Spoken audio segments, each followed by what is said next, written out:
Buhay ni Santa Teresa ng Calcutta, Mother Teresa.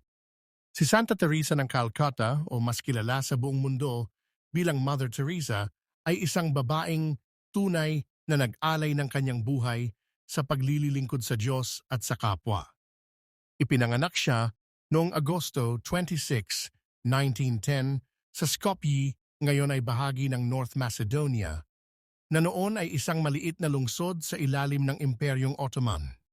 Ang kanyang tunay na pangalan ay Angeze Gongshe Bojakshiu. Bata pa lamang si Teresa ay likas na mabait at may malasakit na sa mga mahihirap.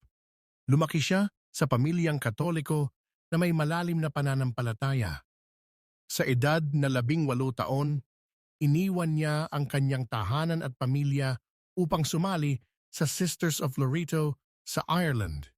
At kalaunan ay ipinadala siya sa India bilang guro sa isang paaralang Katoliko sa Calcutta.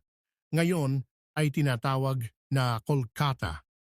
Ngunit habang nagtuturo, nakita niya ang matinding kahirapan at pagdurusa ng mga tao sa lansangan.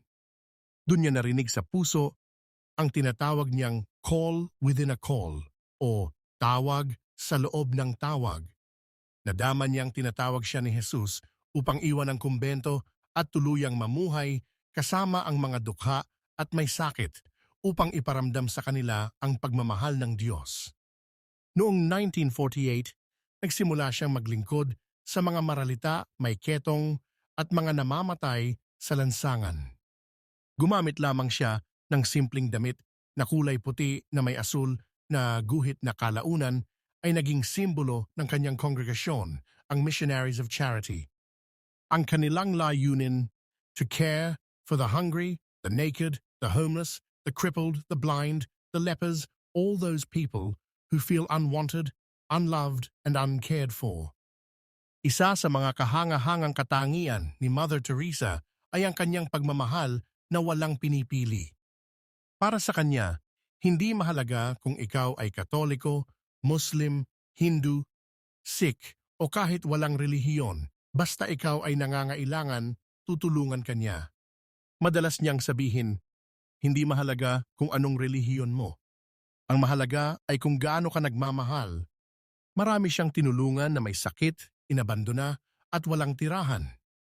Tinuruan niya ang kanyang mga madre na huwag lamang bigyan ng pagkain at gamot ang mahihirap, kundi bigyan din sila ng dignidad, pag-asa at pagmamahal. Dahil sa kanyang kabutihan, kinilala siya ng buong mundo. Noong 1979, iginawad sa kanya ang Nobel Peace Prize at sa kanyang talumpati, sinabi niya, ang pinakamalaking kahirapan sa mundo ay hindi ang kawalan ng pagkain o bahay, kundi ang kawalan ng pagmamahal. Hanggang sa kanyang huling sandali, si Mother Teresa ay nanatiling mapagkumbaba at masayahin sa kabila ng hirap. Namatay siya noong Setyembre 5, 1997 sa edad na 87. Noong 2016, siya ay opisyal na kinanonisa ni Pope Francis bilang Santa Teresa ng Calcutta. Ngayon, ang kanyang mga iniwang aral ay patuloy na nagbibigay inspirasyon sa milyon-milyong tao sa buong mundo na kahit maliit man ang magagawa mo, basta ito ay mula sa puso, napakalaki ng halaga nito. Hindi natin kailangang gumawa ng mga dakilang bagay. Gawin lang natin ang mga simpleng bagay pero may dakilang pagmamahal.